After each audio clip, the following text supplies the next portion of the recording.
van a actuar en estos sitios. ¿Qué voy a mencionar de su clasificación? ¿Qué me pongo a pensar y digo?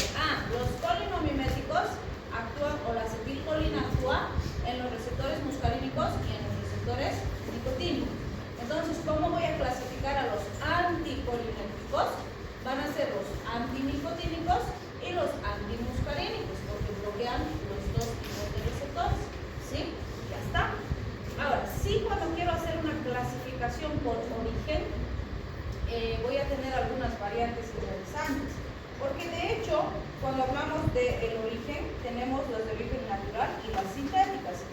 Las de origen natural han sido las que han dado lugar a los fármacos que actualmente tenemos en la terapéutica y siguen representando sustancias químicas muy importantes y muy peligrosas en ciertas situaciones. Entonces, fíjense, las de origen o las que son sintéticas son aminas terciarias, que esas son las que más se parecen a las naturales, y también son aminas cuaternarias. Ya sabemos qué significa esa característica, ¿no? Y ahí tenemos algunos, por ejemplo, de las terciarias, pirenzepina, disipamina, tropicamida, entre algunas que se han usado bastante. Y de las cuaternarias podemos mencionar propantelina, hidrolato, el hiperantropio, que también vamos a ver que se usa bastante, la benzodiazepina. Entonces, ahorita nos interesa mucho ver estas naturales, porque a partir de estas hemos ido produciendo las sintéticas. Fíjense que acá tenemos primero que todas las naturales, todas las que tenemos en la naturaleza, son aminas terciarias. ¿Qué significa que son aminas terciarias? Ya hemos visto en el anterior capítulo. Buena absorción por todas las vías. ¿Sí? Eso significa. Entonces, fíjense, una de las primeras que ha sido descrita y utilizada desde la antigüedad es la Atropa belladona. Esta plantita de acá es la Atropa belladona. Fíjense, es como una campanita, sus frutitos son así negritos. Y es una plantita que se ha usado mucho en la historia y actualmente todavía se sigue utilizando. Entonces, fíjense, ¿quiénes usaron en primera instancia? Las damas de la alta sociedad, ¿sí? Entonces, ¿para qué usaban? Sacaban el extracto de la plantita y se ponían gotitas en sus ojitos. Tim, tim, tim. ¿Cuál sería el efecto de un anticolinético en los ojos? Miriasis, ¿no? Entonces, fíjense, ¿para qué se ponían? Ahora decimos, ¿no? ¿Para qué querían tener miriasis? Entonces, resulta que se ponían esto para sus eventos sociales, para las fiestas de la alta sociedad. Porque en esas épocas, pues, tenían la creencia de que cuando los ojos estaban así dilatados, se veían más grandes sus ojos y se veían más bellas, ¿no? Entonces, de ahí viene el belladona, las bellas damas de la alta sociedad, ¿sí? Obviamente yo les digo, claro, estarían bellas, pues no veían ni madres, pues ciegas, ¿no? Por eso decían los príncipes, agua y no, pues entonces no veían nada, ¿sí? También existen antecedentes históricos de que usaban el extracto de esta plantita para dormir, pero en cantidades bien chiquititas, así en agüitas, y dormían. Pero eso parece un poco inconsistente con lo que sabemos, porque el efecto a nivel central de un anticolinético sería excitatorio o inhibitorio. Excitatorio. Por eso es que no es muy coherente que hayan usado para dormir.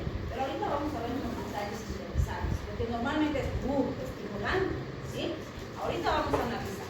Entonces, vean, otra plantita que se ha usado en la antigüedad es, bueno, no en la antigüedad, esta se usa en nuestro medio, inclusive ahora.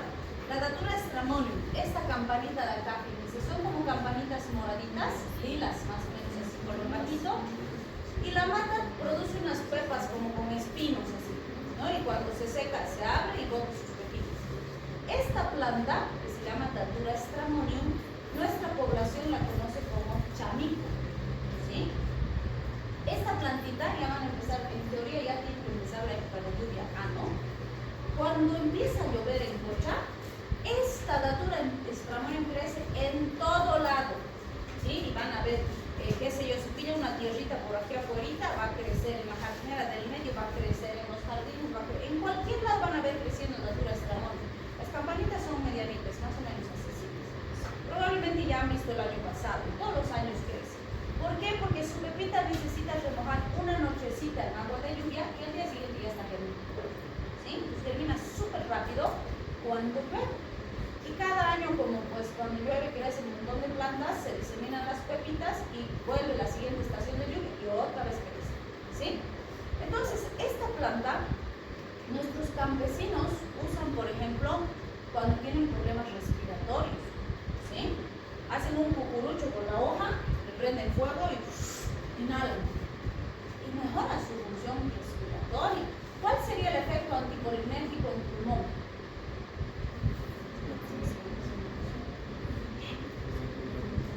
No sería anticolinérgico, lo contrario de la acetilcolina. Empiecen de lo fisiológico. Si la acetilcolina produce broncoconstricción y broncorrea, ¿qué haría al contrario? Broncodilatación y disminución de secreciones. ¿Va a respirar mejor el paciente? Claro. Por eso usa el campesino, ¿se dan cuenta?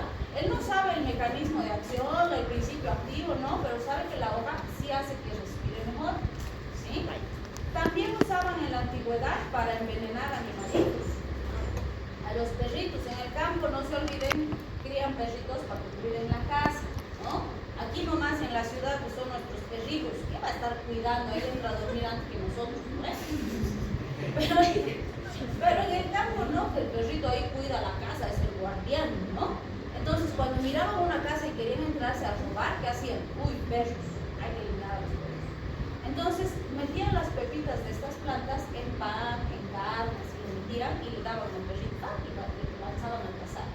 Entonces el perrito comía y se moría. ¿Por qué se moría? ¿Cuál sería el efecto del corazón? Taquicardia, les daba un paro cardíaco y se moría. Se aceleraba demasiado y se moría. Entonces han usado con esos fines también, ¿sí? Por otro lado, fíjense,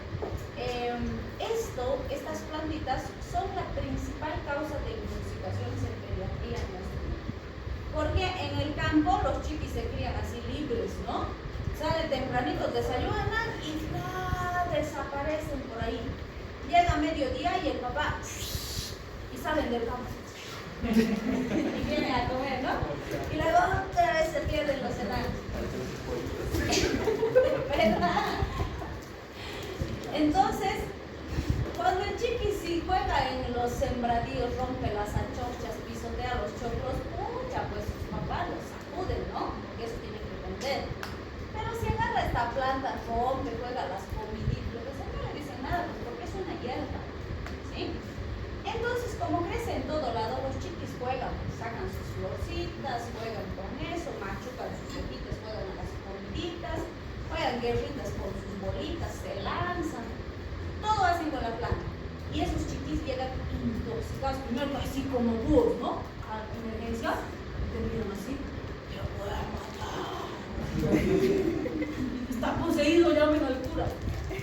Pero no están poseídos, están intoxicados. O llegan gritando, así viendo cosas que no están, y así mira, ¿no? Mira así todo, y vos, ¿qué cosas están mirando?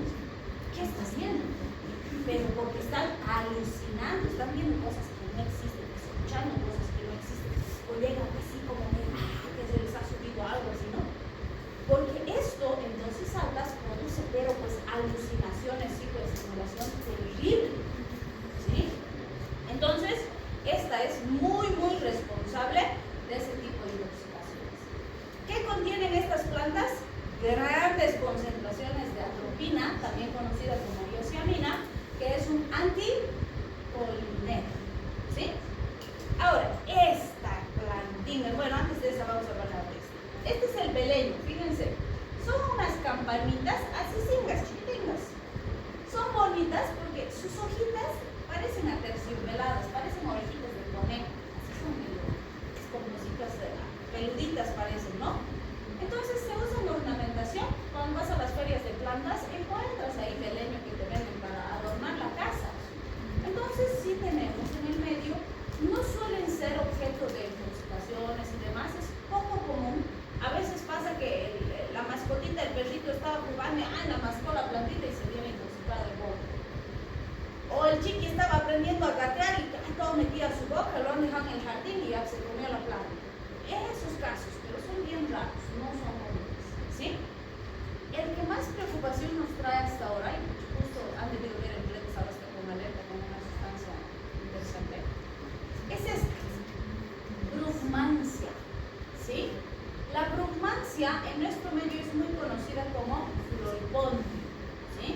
También nuestras abuelitas le llamaban pelo de novia. Los jamaiquinos, que de hecho son los que han ido introduciendo bastante a Latinoamérica, le dicen burundanga. ¿Sí? Los brasiquiños le dicen Boa noite Cinderella, que la traducción sería Buenas noches Cenicienta. ¿Sí? Y así tiene varios nombres. Los de México me quiero aprender, pero me olvido. Son bien interesantes, así tipo gaturas chamoy, así, son bien interesantes. Pero me olvido. Entonces, fíjense, esta planta seguro que la han visto también en nuestra cocha.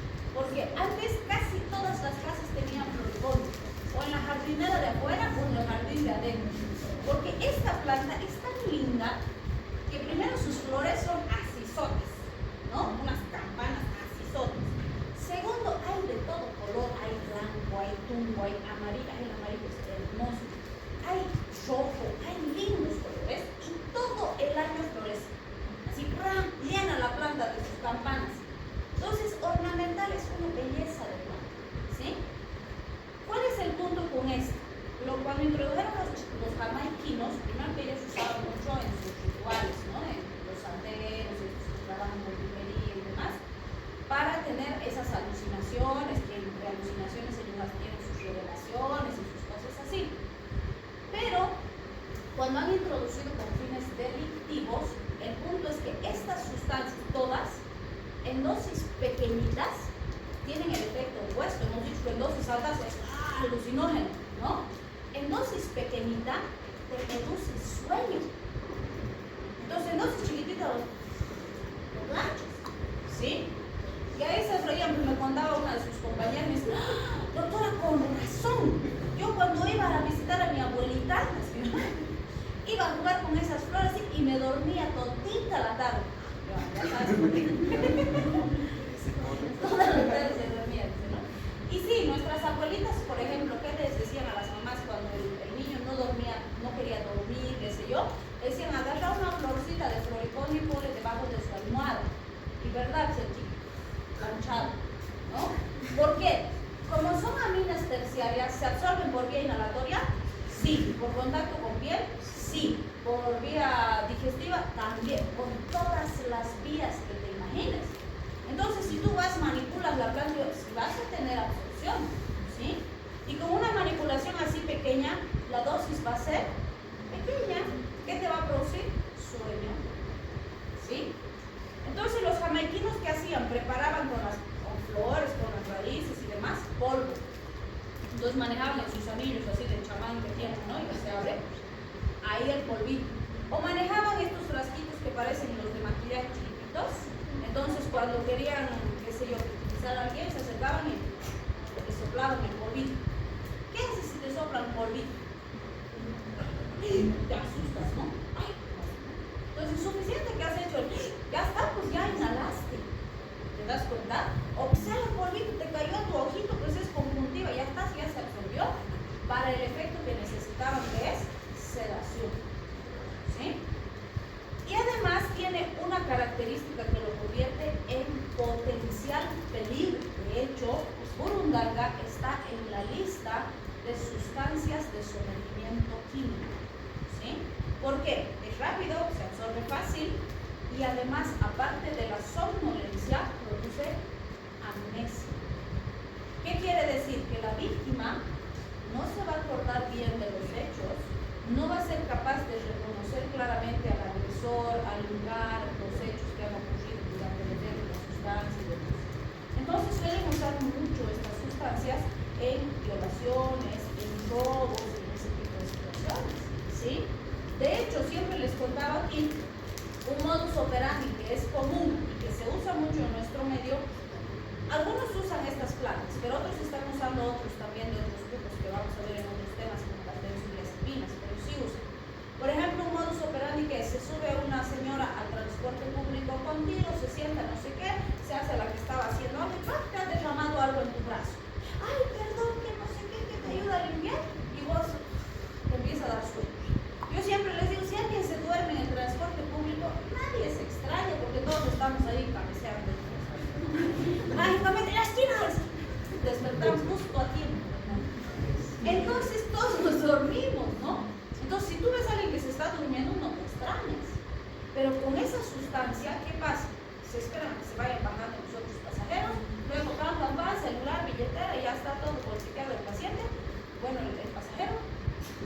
llega el maestrito a su parada y, señora, ¿dónde se va a bajar? Ya hemos llegado a la parada. Y la señora asustada, así medio de reacción, busca, no hay su billetera, no hay su celular, y ya está. ¿Qué se acuerda? Que alguito le echaron. Hasta ahí se acuerda. Todo lo que ha ocurrido después de eso, no se acuerda. ¿Sí? Entonces, fíjense, por ejemplo, hoy justamente, anoche de hecho ya nos pasaron por la seguridad de nuestro barrio, pero ahora lo he visto también en las redes, en el Face y demás que está circulando, y creo que hace las noticias también, de este caso que estaba en un micro una muchachita y le echaron pues, unas ampollitas o algo así, una que supuestamente estaba vestida como enfermera, de plano, ¿no? Y muestran así la tela manchada, su ropita que se manchó, y se ven como unas manchas medio rosadas, medio rojas. Y ella ha dicho, no es sangre, no, la que no, te ayudo a limpiar, perdón, que no sé qué. Se ha dicho a la que le estaba ayudando a limpiar y ella ha empezado a sentirse mal y como que a quererse dormir y le han querido bajar del micro, ¿no? Más bien la gente que estaba ahí se ha dado cuenta y les ha dicho, ¿qué pasa? ¿Qué le están haciendo a la muchacha que no sé qué?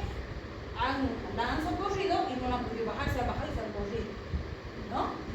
Entonces están alertando y dicen, cuidado, ese es su modus operandi, se hacen a los que algo se ha echado y no es nuevo, no es nuevo. Yo les digo, les echan algo en el cabello o en la ropa o en el bracito y demás y la víctima le da sueño y no se acuerda nada y le roba todo, ¿sí? Entonces está pasando, desde antes de la pandemia ya teníamos casos, pero eran más aisladitos, ahora está aumentando, ¿sí? Entonces sí hay que tener mucho cuidado. Una compañera de ustedes le pasó eso en un transporte que estaba yendo justo a su roto, les mandan a sacar la cola, así, ¿no? Entonces estaba yendo a su roto y ella se acuerda que igual se estaba bajando una señora y le echó algo en su brazo. Ella dice que era un líquido verde, ¿sí? Y ella dice, estaba agarrando en su mano una ampolla. Ella pensaba que le había cortado, porque dice que ha sentido como si le hubieran raspado su bracito. Pero cuando la hemos revisado todo, no tenía heridas. Entonces, capaz, pues, la propia uña de la señora, no sé, algo ha sentido como que le ha raspado un poquito, pero no había herida, ¿no? Y ella dice, era como un liquidito verde y pegajoso. Pero lo único que ella hizo, como no era alto, era, ya estaba limpiado. Y no se acuerda más. Se acuerda que estaba, no sabe de cuándo habría transcurrido desde eso hasta que un viejito le estaba diciendo, niña, reacciona, niña, te han robado pareces. Y yo, no, pues toda asustada así, no sabía dónde estaba. Dice, debe pasar unos 20, 30 minutos, no sé dónde estaba. No tenía mi celular, no tenía mi billetera, todo me hace. Atinó a bajarse, se prestó un teléfono de una tiendita, llamó para que le vayan a auxiliar, pero no se acuerda nada desde que se limpió su bracito hasta que el viejito estaba, niña, reaccionar. ¿Sí? Entonces, vean, sí es bastante común. En la pandemia, lo que hacían era con los atomizadores, como todos estábamos histéricos, ¿no? Entonces, ¿qué hacían? Preparaban en eso y se hacían a que se estaban poniendo a sus manos alcohol y chispeteaban en tu cuellito, ¿no? Entonces ahí ya está. Como esa mina terciaria penetra los pies y la dosis que necesitamos para esto es pequeña. Entonces, vean qué peligroso, ¿no? También si ustedes revisan la literatura van a encontrar un montón de casos de violaciones en manada y demás que usan estas sustancias justamente por el efecto amnésico que genera. ¿Sí? Son casos bien fuertes que han tenido impacto en redes, procesos legales bien pesados y demás, y es complejo. ¿Sí? Entonces, este grupo de sustancias hay que manejarlos con cuidado. Y yo les digo, fíjense, la planta tenemos a montones en todo lado. ¿Sí? Sí hay fármacos que tienen eso mismo, o sea, como les digo, es una lista grande de sustancias de sometimiento químico que se maneja mucho en medicina legal, pero esto es muy fácil de usar y muy peligroso. ¿Sí? Entonces, por eso les digo siempre, con mucho cuidado, mucha precaución, donde vayan, siempre tengan cuidado, bien alertas. ¿Sí? Y si se empiezan a sentir mal por cualquier situación o va a pasar algo así que ya sabemos, pidan ayuda. Ayuda, ese rato. ¿Sí? O al maestro, no sé qué están haciendo aquí, ya está. ¿Sí? Entonces hay que preparar a nuestra mente para saber reaccionar en esas situaciones.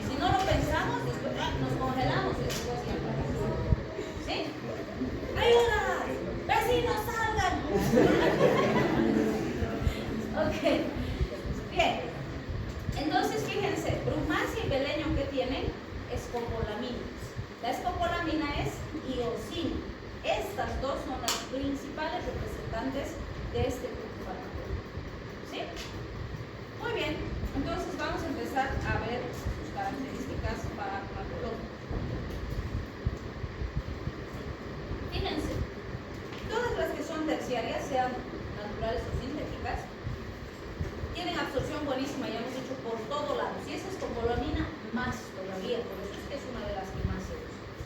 Tienen una amplia llegada al sistema nervioso central, mucho mayor para la escopolamina, y las que más usamos nosotros en el hospital son la atropina, ¿sí? Por eso esta se conoce bastante porque la vamos a usar como antídoto para algunas intoxicaciones, y tiene hasta un 40% de metabolismo endógeno y su vida media es cortita, por eso cuando usamos a intervalos bien cortos.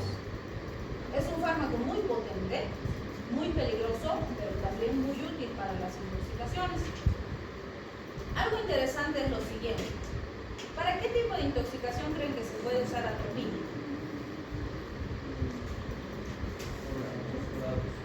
Para intoxicaciones por carbamatos y órganos fosforados. Porque recuerden que esos venenos que hemos dicho que hacen, producen un síndrome colinérgico. ¿Y esto qué hace? Bloquea los receptores de acetilcolina. Entonces, ¿estabiliza al paciente? Claro que sí. ¿Sí? Y en esas intoxicaciones, fíjense, por ejemplo, una de las dosis más habituales es 1 miligramo cada 5 minutos. Y literal, le paso, espero 5 minutos, lo valoro, lo vuelvo a pasar, lo valoro, lo vuelvo a pasar. Cada 5 minutos le doy. ¿Sí? ¿Cuál era el criterio anterior? Se decía, le das atropina cada 5 minutos hasta que aparezcan signos de atropinización. ¿Qué quiere decir eso? Hasta que el paciente se intoxique con atropina. Entonces, realmente criticábamos mucho esa aplicación porque decíamos, escucha, estamos tratando una intoxicación intoxicándolo con otra sustancia. Pues no es muy coherente, ¿no?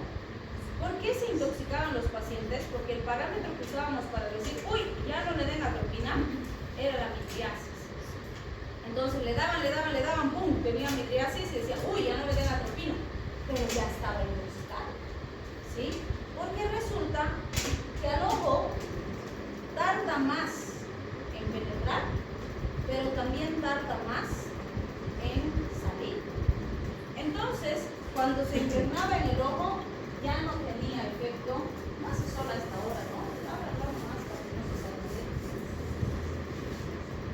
Entonces, hoy en día no se usa el ojo como parámetro para decir hasta cuándo da la atropina. Y cuando hagan su defensa, ustedes me van a decir hasta cuándo le damos atropina al paciente. De los sintéticos cuaternarios, fíjense, que se diferencian de los anteriores, su absorción es baja por todas las vías, eso los hace mucho más selectivos, no ingresan al sistema nervioso central, lo cual hace que sean más seguros, y hasta el 60% se va a metabolizar por vía hepática y renal en el organismo del paciente. Uno de los más conocidos y usados de estos cuaternarios es el ipratropio, el bromuro de ipratropio. ¿Sí? ¿Para qué usamos bromuro de ipratropio? Para pacientes con enfermedades respiratorias. ¿Cuál sería el efecto del anticolinético en pulmones? Broncodilatación y disminución de secreciones. ¿Me sirve eso en un paciente con asma? Sí. ¿En un paciente con EPOC? También. ¿En un paciente con bronquitis? También. Para eso usamos. ¿Sí? Muy bien, entonces vamos a ver las características de la atropina. Fíjense que la atropina se va a unir a los receptores de acetilcolina de forma reversible, ¿sí? Y competitiva. Por lo tanto, va a ir a pelearse por el receptor con la sustancia que está bloqueando al receptor, o cuando está estimulando al receptor para bloquear y disminuir los síntomas. Va a evitar la liberación de IP3 y va a inhibir la derivada. Además, vamos a ver que bloquea más al agonista endógeno colinérgico que al agonista sintético. ¿Qué implicación importante tendría esto? ¿Por qué será importante que bloquee más al agonista endógeno?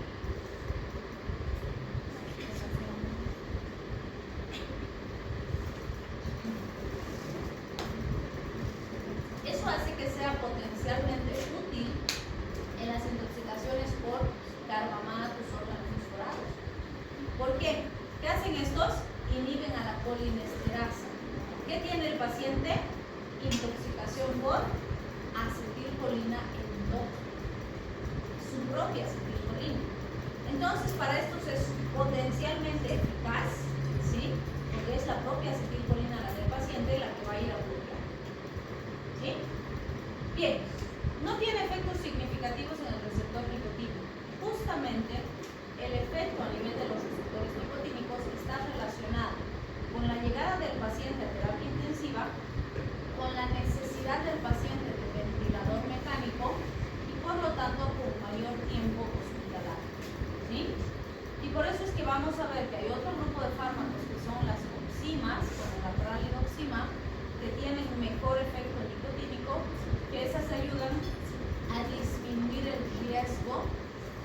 disminuir la estancia hospitalaria del paciente. ¿Sí?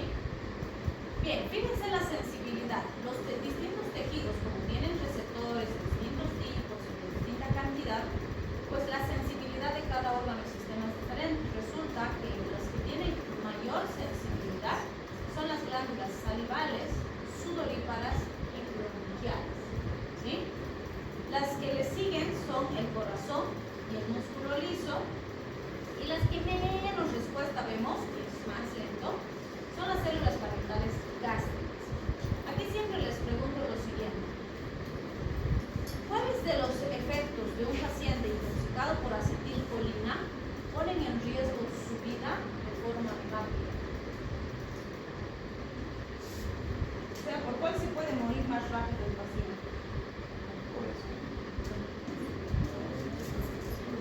¿Por qué? Por ejemplo, la diaforesis lo mandará rapidito.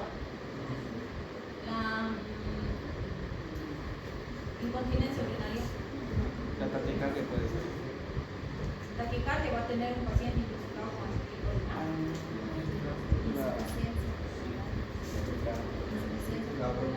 La insuficiencia respiratoria, ¿sí?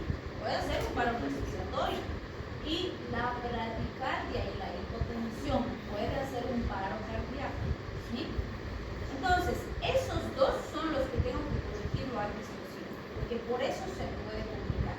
Todos los demás son importantes, claro que sí, pero pueden esperar, pueden irse estabilizando poco a poco, pero estos son una urgencia. Si no corrijo eso, se me va a morir el paciente, va a colapsar, ¿sí? Y justo son los que responden más rápido. Bien, si vemos aquí los efectos de los bloqueantes colinérgicos, siempre les digo, podrías deducir todo esto sabiendo el tema anterior, porque es lo contrario. Entonces, fíjense lo que hemos dicho, acuérdense de las historietas que les he contado. A dosis altas, tanto la escopolamina como la atropina, excitación, agitación, alucinaciones, coma, acuérdense de los enanos que los quieren matar. A dosis bajitas, lo que acabamos de decir también, la atropina, la escopolamina van a producir somnolencia, amnesia, leve estimulación de centros vulvares, efecto sedante, ¿sí? Más lento con el sistema nervioso central. Entonces, este efecto depresor es el que determina que sí se haya usado, por ejemplo, como les decía, ¿no? Gotitas para que el paciente duerma cuando no podía dormir, ¿sí? Y que se usen estos hechos delictivos porque sí implica sometimiento químico, no va a poder responder la víctima, no se va a poder defender, no va a poder presentar oposición a ciertas situaciones con equilibrios de superioridades, ¿sí? Bien, en ojitos, ¿qué vamos a obtener? Lo contrario del colinérgico, ¿no? Liniasis, cicloplegia, disminución de las secreciones termales. En corazón, todo taquicárdico, ¿no? Todo se acelera, aumenta la fuerza, la frecuencia. La taquicardia es típica y de hecho, cuando estoy usando como antídoto la atropina, este es mi objetivo, taquicardizar, porque está bradicárdico el paciente, quiero estabilizar, acelerando el corazón, ¿sí? Y esto es bien importante, porque fíjense, cuando las dosis son bajitas, en el corazón también es efecto opuesto, va a producir más bradicardia, ¿sí? Entonces, ponte que tu paciente intoxicado ya ha llegado con 50 de frecuencia cardíaca. Si tú le das una dosis bajita de atropina, lo terminas de deprimir y nos hace un paro cardíaco, ¿sí? Por eso es que sí, en las intoxicaciones solemos usar dosis altas, buenas dosis, porque así vamos a conseguir lo que necesitamos, que el corazón se estabilice y que la función ventilatoria se corrija, ¿sí? Doctora, una pregunta. ¿Y de esto cuánto se utiliza la dosis máxima para que...? Vamos a ver las dosis máximas, pero en el Katsum van a encontrar de 1 a 2 miligramos por dosis. En las guías toxicológicas vas a encontrar que puedes darle hasta 5 miligramos por dosis. ¿Sí? Sí, se puede, pero depende de la condición clínica de tu paciente. ¿Por qué? Porque mucha dosis también te puede producir un bloqueo interventricular y también colapsa al paciente. Por eso es importantísima la monitorización. De hecho, no es habitual que empieces con 5, ¿no? Y tampoco es habitual que le quieras dar media bolita, no más, le daremos. No, dosis buenas, no las más altas.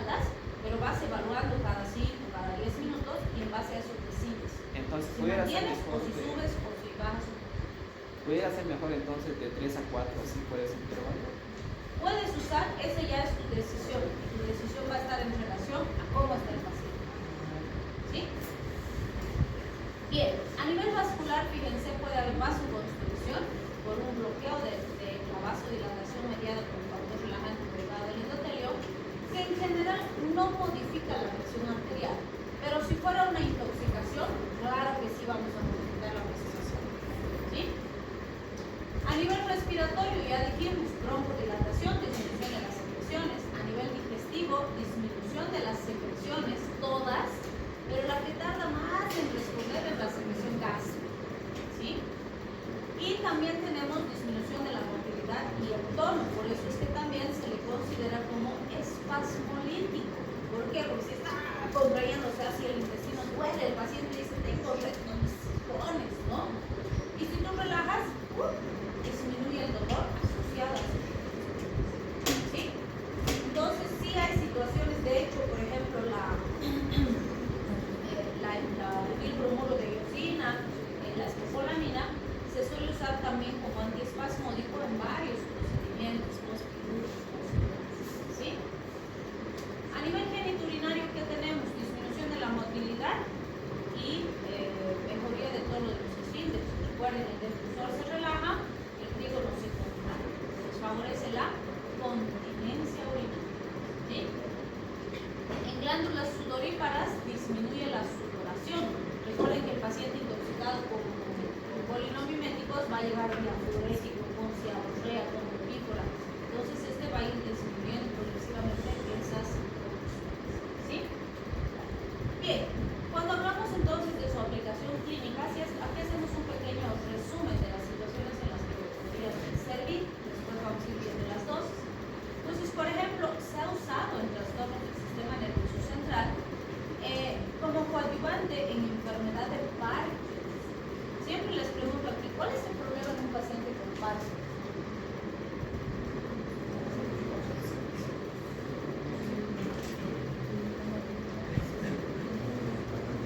¿Qué hace que tengas Parkinson? ¿Qué?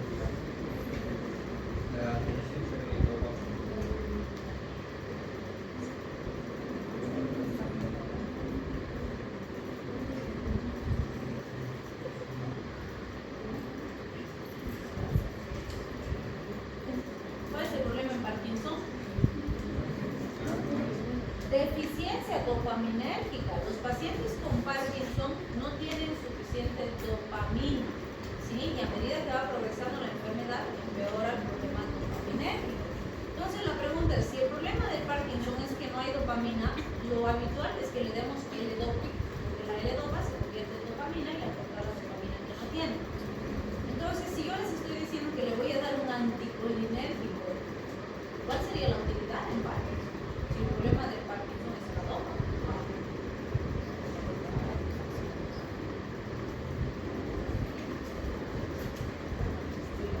¿O es descabellado? ¿Descabellado? Se ha visto en los estudios que el exceso de la actividad de la acetilcolina empeora los síntomas del paciente con Parkinson, sobre todo los temblores, ¿sí? Entonces, ¿cuál es el problema? El problema base del Parkinson es la dopamina, pero resulta que como la dopamina es un neurotransmisor simpático, ¿sí? Tengo déficit de la actividad simpática. ¿Quién es su antagonista fisiológico? El parasimpático. Normalmente, si el parasimpático se exacerba, el simpático lo estabiliza. Si el simpático se aloja, el parasimpático lo estabiliza. Entonces, ¿qué ha pasado en el paciente con Parkinson? Hemos perdido el control de un neurotransmisor simpático. Y eso hace que el parasimpático exacerbe sus funciones. Y eso empeora los síntomas. Entonces, por eso me dice, es coadyuvante a la L-Dopa. ¿Qué necesita el Parkinson? L-Dopa. Le voy a dar L-Dopa, pero puedo reforzar el tratamiento con un inhibidor de acetilcolina. Porque se ha visto que si bloqueo los receptores de acetilcolina, eso me ayuda a controlar mejor los síntomas, sobre todo los relacionados con los movimientos involuntarios, los dolores que el paciente va a tener. ¿Sí? Entonces sí se usa como refuerzo, vamos a decir, del cuadro, sobre todo cuando el paciente ya empieza a presentar el fenómeno on-off. ¿Han escuchado hablar del fenómeno on-off? ¿Qué es el fenómeno on-off? Pero sí saben qué es on y off. ¿Qué es? On, encendido. Off, apagado. Entonces, se ha denominado este fenómeno en el paciente con Parkinson que recibe su tratamiento habitualmente, sobre todo si es de larga data. ¿Por qué? Llega un momento, sobre todo cuando ya lleva varios años haciendo tratamiento, que hay días que está en fase on. Decimos, está en fase on porque hoy tomó su medicación con normalidad y está muy bien. Están bien controlados sus síntomas, está temblando muy poquito, está realizando sus actividades con bastante cercanía a lo normal. Pero, por decirles, al día siguiente toma su medicación exactamente igual, pero no hay respuesta. Está como si no hubiera tomado medicación, está con mucho temblor, con mucha alteración, no puede realizar cosas básicas y sí ha tomado su medicación. Entonces decimos, ese día está en fase off. ¿Sí? Se cree que una de las causantes de este fenómeno on-off es la desensibilización de los receptores. Entonces se ha visto que con la introducción del anticolinérgico pueden mejorar y disminuir los episodios on-off, o incluso podría descansar un tiempo de L-Dopa para que se vuelvan a sensibilizar los receptores, y ese tiempo de descanso podría optar por un anticolinérgico. ¿Sí? Entonces de esa forma se usa, por eso está considerado como una alternativa. También tenemos las cinetosis. ¿Qué son las cinetosis?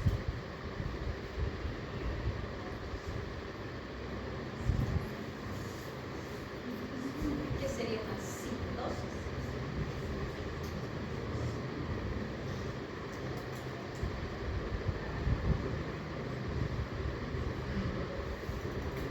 La cinetosis hace referencia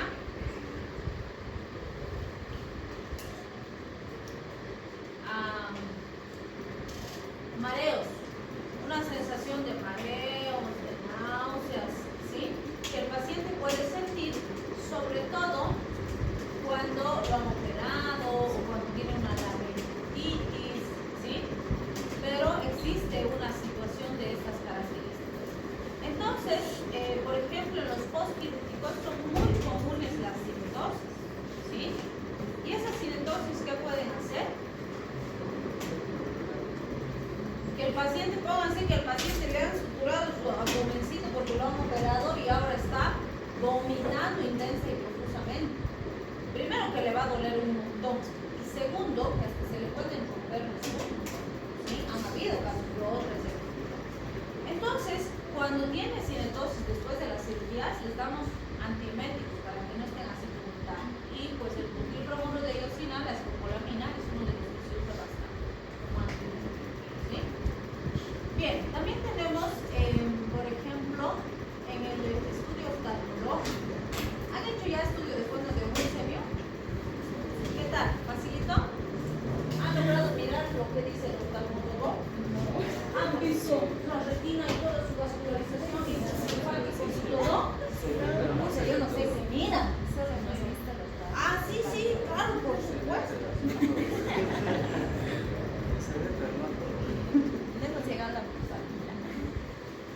¿Y qué tal? ¿Difícil? ¿Qué ha pasado cuando se acercaban con el oftalmoscopio al ojito de su compañero? ¿Con qué analía? Tiene luz, ¿no? Tiene linternita. Entonces te acercas y ¡uy! La pupila. Los miércoles. Entonces, cuando normalmente se hace, bueno, cuando practicamos, y también los oftalmólogos, sobre todo si es paciente pediátrico, te ponen en gotitas ciclopléquicas, ¿sí?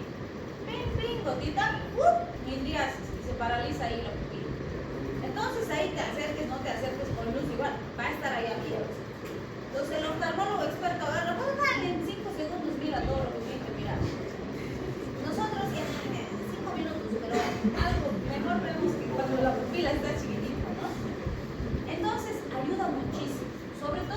niños, ¿ves? Porque si se han hecho entre ustedes, por ejemplo, entre compañeros, se han debido dar cuenta que es bien invasivo, ¿no? Porque, escucha, tienes que acercar a su ojo, a mirarle así, ¿no? Y el otro, ya no me acercan.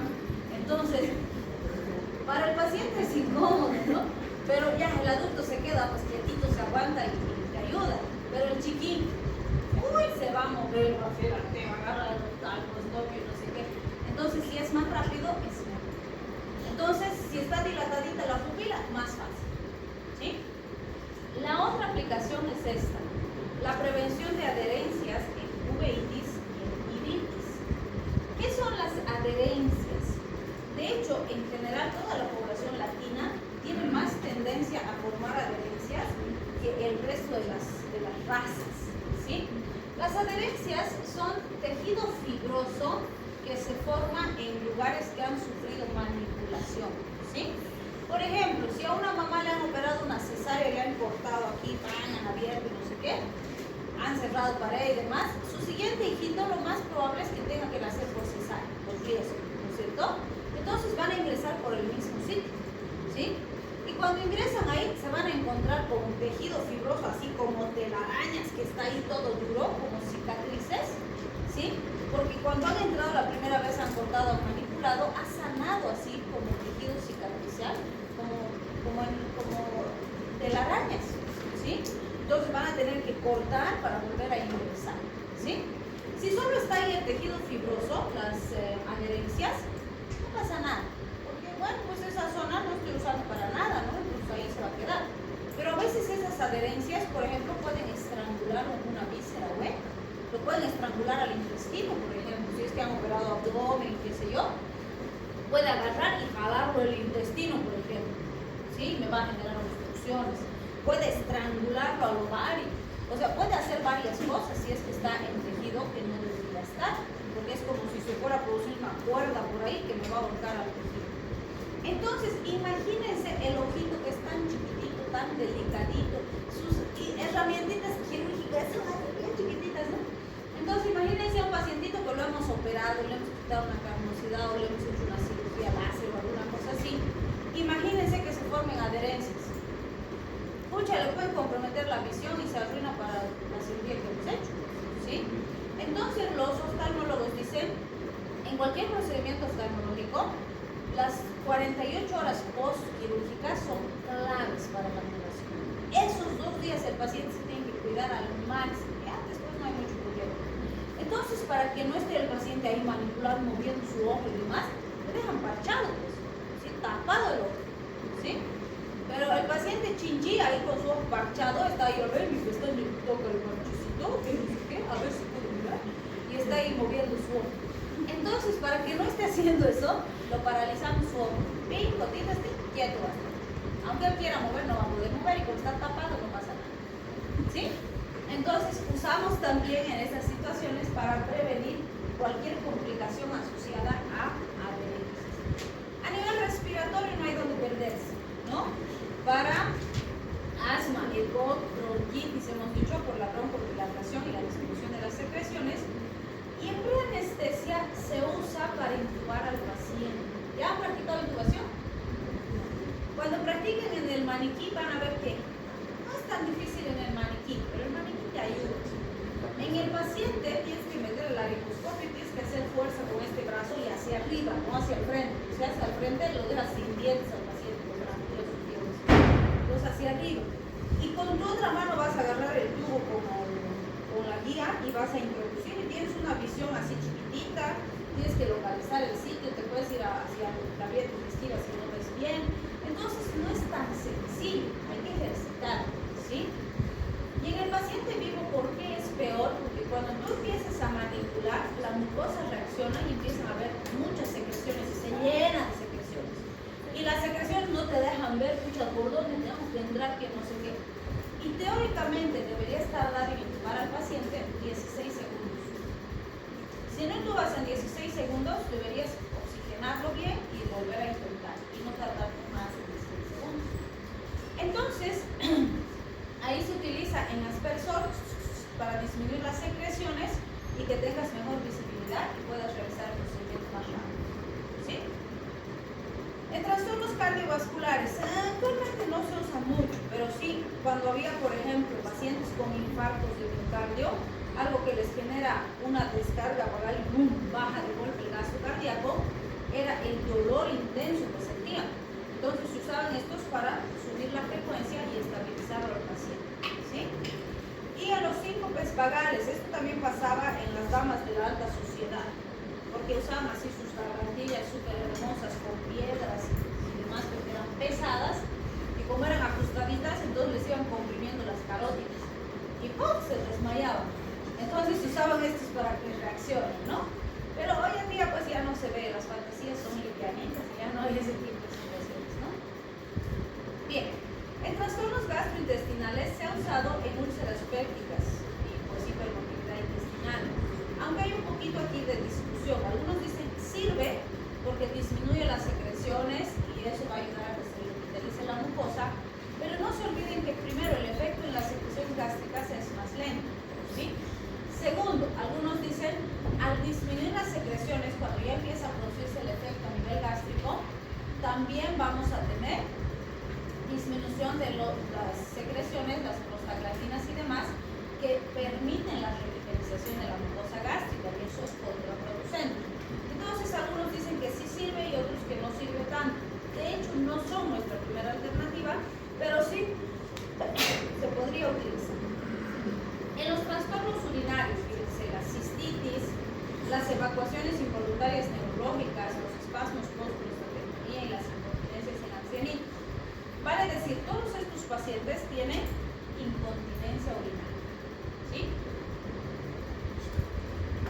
Es mucho más común en el género femenino, sobre todo si han sido mujeres que han tenido varios hijitos, porque en cada parto se debilita el piso de la pelvis, entonces con el tiempo cada vez es menos funcional, vamos a decir, el piso de la pelvis, entonces la vejiga va descendiendo, se produce el famoso prolapso vesical o el cistocele, que también le decimos. Entonces la vejiga va descendiendo, ¿qué le pasa a esa mamá? Escucha, hace un poquito de fuerza para levantar una bolsita y ¡clac!, se le escapa la orina, ¿sí? O ¡achú!, y se le escapa la orina. Entonces es bochornoso para la pobre pacientita, pues ya se aísla, no quiere ir a las fiestas, no quiere ir a trabajar, porque se anda orinando ahí, perdiendo orina en cualquier lugar, ¿sí? O también los pacientitos varones, por ejemplo, pueden tener esa incontinencia, ¿no? Sobre todo si los han operado de próstata y demás, puede haber. Entonces, nos van a ayudar, ¿por qué? Porque van a relajar el defusor, van a cerrar mejor el trígono y van a permitir mejor continencia urinaria. Eso sí, hay que ver bien la causa, porque si yo no fortalezco el piso de la pelvis, por ejemplo, y esa es la causa, el fármaco solito no va a ser suficiente. Incluso si el descenso vesical es muy importante, hay que operar, les ponen una malla de Marley similar a las que ponen en las hernias, para suspender la vejiga en su lugar. Pero si esto no acompaña con fortalecimiento del piso de la pelvis, que sí hay ejercicios que nosotros les podemos enseñar, también hay ejercicios que les pueden ayudar a hacer los fisioterapeutas para fortalecer. Si no hacemos eso, el tratamiento va a fracasar. La malla incluso se puede romper de los sitios de fijación y tienen que volver a intervenir, ¿sí? Entonces sí es muy importante. ¿Quieren descansar un ratito? Ya están durmiendo.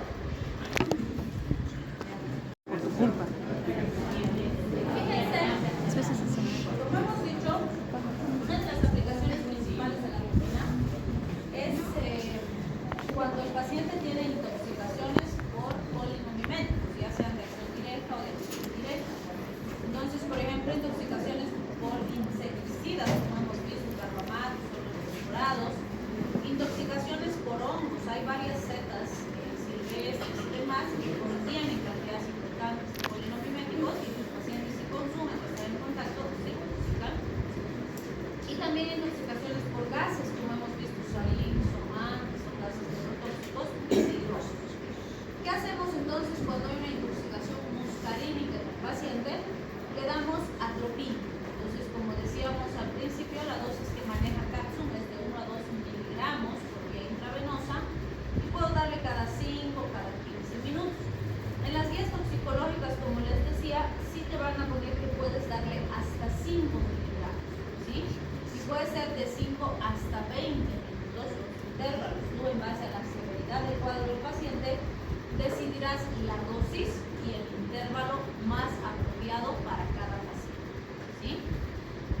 También es importante considerar que la atropina, como ya hemos dicho, no sirve para los efectos nicotínicos. Entonces, en general, esos efectos nicotínicos que producen bloqueos despolarizantes son los que se asocian a la permanencia del paciente en el hospital, a la necesidad de terapia intensiva, a veces a la necesidad de ventilador mecánico y otras complicaciones.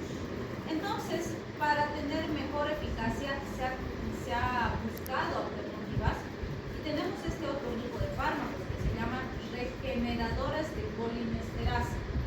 Estos son las oximas. Ahí tenemos a la pralidoxima, la diacetilmonoxima, la obidoxima y otros más. ¿Qué hacen estas oximas? ¿Por qué se llaman regeneradores de colinesterasa? Porque literalmente lo que hacen es separar el tóxico de la enzima, ¿sí?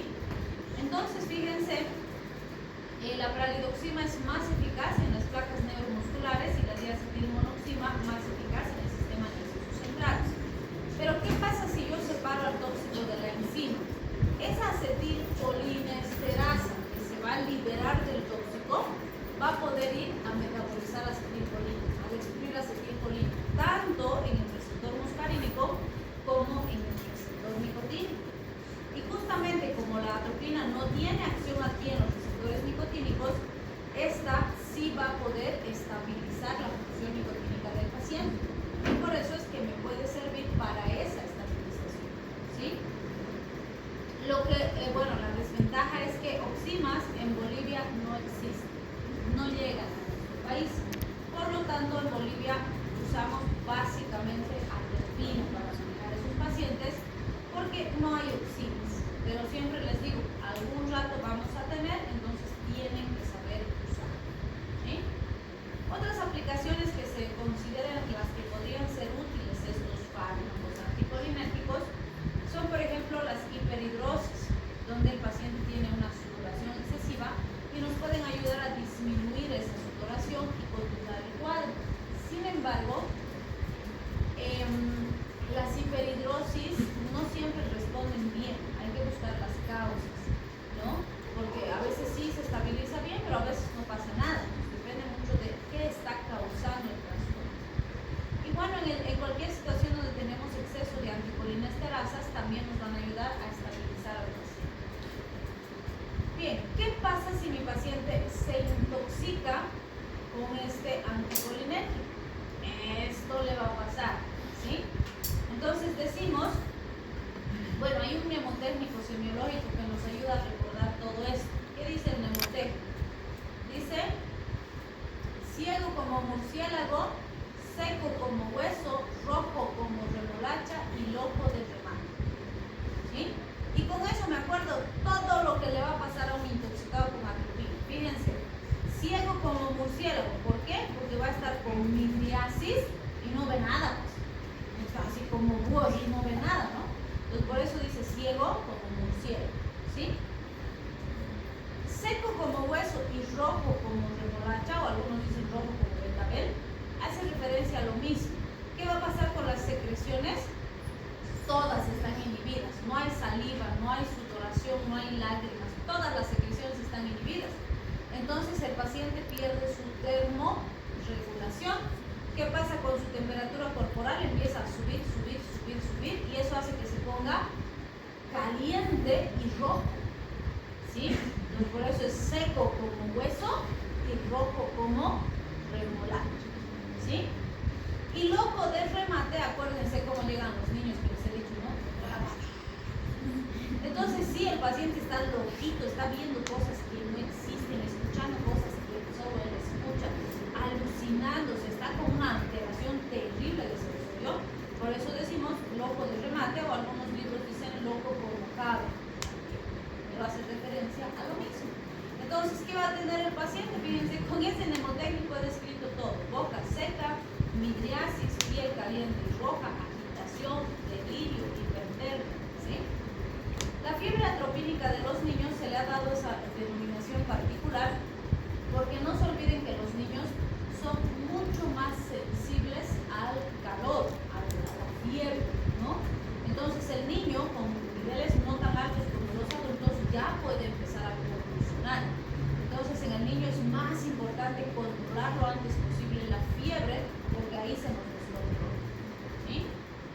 Bien, si tengo intoxicación con antinicotínicos, lo más probable es que tengamos bloqueos periféricos, parasimpáticos y bloqueos ganglionares.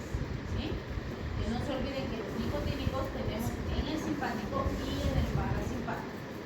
¿Cuándo estarían contraindicadas estas sustancias? Cuando cualquier condición de base puede empeorar por los efectos que producen. Por ejemplo, pacientes con glaucoma, porque por su efecto en ojos aumenta la presión intraocular. En hiperplasias prostáticas puede producir más obstrucción. O sea, de hecho, el paciente con hiperplasia prostática ya tiene retención urinaria, no orina con facilidad. Y si esto relaja la vejiga, cierra el detrusor, más retención urinaria va a tener.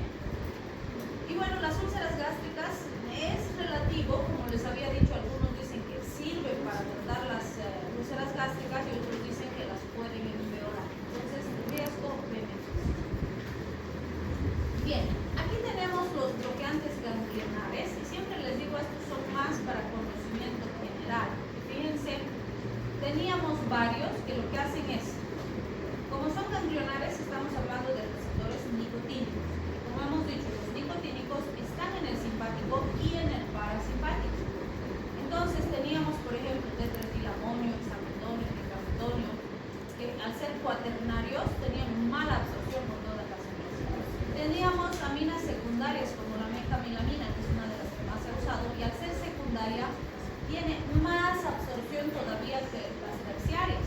Entonces, buena absorción y distribución por todas las vías, con alto ingreso al sistema nervioso central. ¿Cuál era el efecto que teníamos con estas? Pues efectos mezclados del simpático y del parasimpático, ¿sí? En todos los órganos y sistemas. Por decirles, el corazón, un rato aparecía taquicardia, otro rato bradicardia. La presión arterial subía, otro rato bajaba. En los pulmones igual, en el sistema digestivo igual, en el urinario igual. Entonces yo siempre les digo, en un paciente, tú no quieres que suba y baje la presión arterial, o quieres que suba o quieres que baje, no los dos, ¿sí? Peor, si no puedes predecir cuál va a aparecer primero va a bajar o primero va a subir, no puedes saber, ¿sí?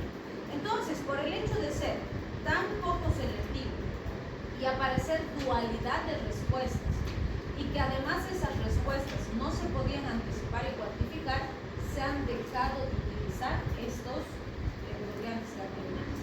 ¿Sí? Entonces actualmente sabemos que han existido, pero no se usan en la clínica. ¿Sí? Bien, estas tablitas de la parte final lo que hacen es resumirnos todo lo que hemos visto en el capítulo. Entonces fíjense, la escopolamina se usa mucho en la cinetosis. Entonces, para prevenir la cinetosis, las náuseas, vómitos postquirúrgicos, se suele usar intramuscular, intravenoso, subcutáneo, 6 microgramos kilogramo dosis, y se puede repetir cada 6 a 8 horas antes de la cirugía y en el postquirúrgico también. También hay comprimidos de butilbromuro de dioxina, hay comprimidos de 10 miligramos y eso le damos PRN por vía oral al paciente en el postquirúrgico también. De los trastornos digestivos se ha usado mucho diciclomina, glicotirolato y losiamina para disminuir, por ejemplo, diarreas de poca intensidad. Obviamente tienen que ser diarreas no infecciosas, porque si es infecciosa hay que tratar la causa infecciosa.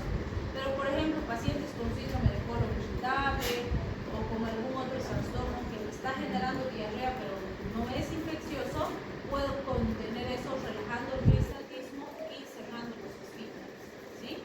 Entonces, diciclomina se usa de 20 a 40 miligramos cada 6 horas y en niños de 5 a 10 miligramos 3 o 4 veces al día. El glicopirrolato 0.1 miligramos cada 4 horas, intramuscular o intravenoso. Para oftalmología, ya hemos dicho, la midriasis para la exploración de retina es una de las principales aplicaciones. Para la prevención de sinequias después de un acto quirúrgico puede ser también, como hemos dicho, importante. Y lo que varía entre cada fármaco es el tiempo de duración. Fíjense, desde días hasta 60 minutos. Entonces, por ejemplo, para explorar un fondo de ojo, hacer una exploración de retina, suficiente que dura 60 minutos, pues no vas a tardar 60 minutos, ¿no? Pero ¿para qué le vas a bloquear días a ese paciente si vas a tardar un par de minutos y ya después que se normalice, ¿no? En cambio, si es para sinequias, bueno, te servirá mejor, no sé, una atropina, un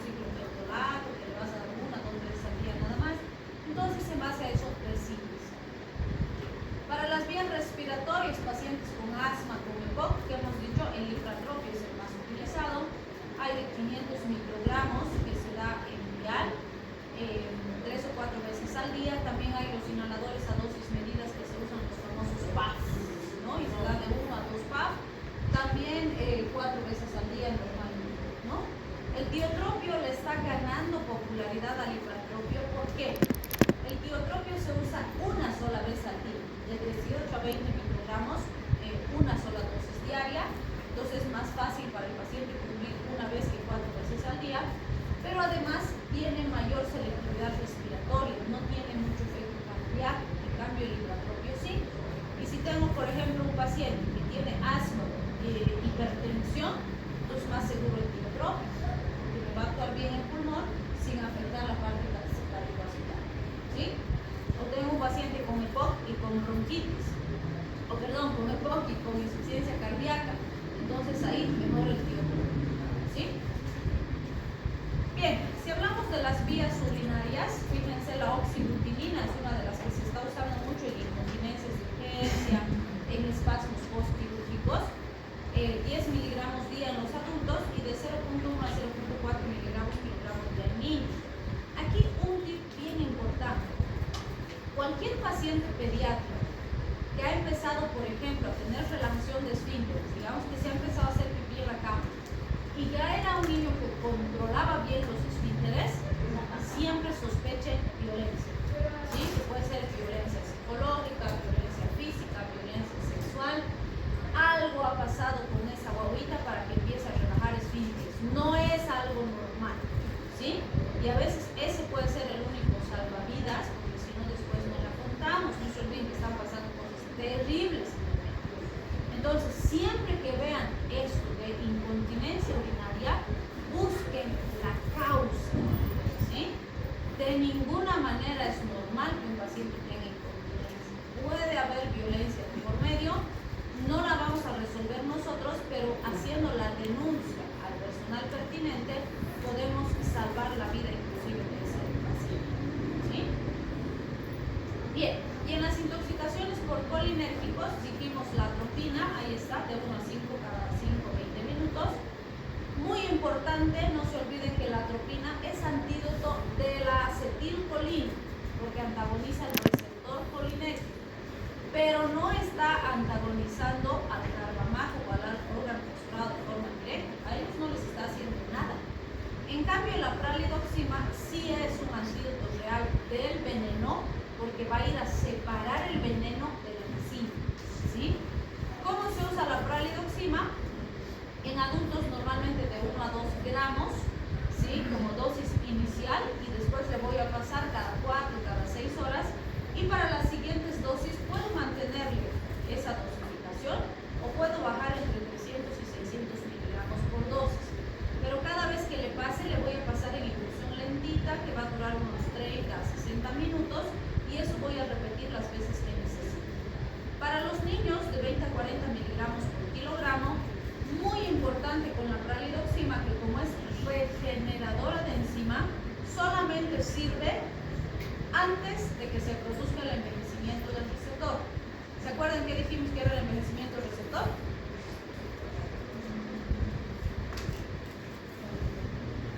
No se olvidan ustedes. El envejecimiento del receptor es cuando se consolida la unión de la enzima con el tóxico y nunca más se va a separar. Entonces, puedo separarlo antes de que envejezca. Si ya envejeció, aunque le dé pralidoxima en grandes dosis, no me va a servir para nada. Por lo tanto, la pralidoxima es útil dentro de las primeras 48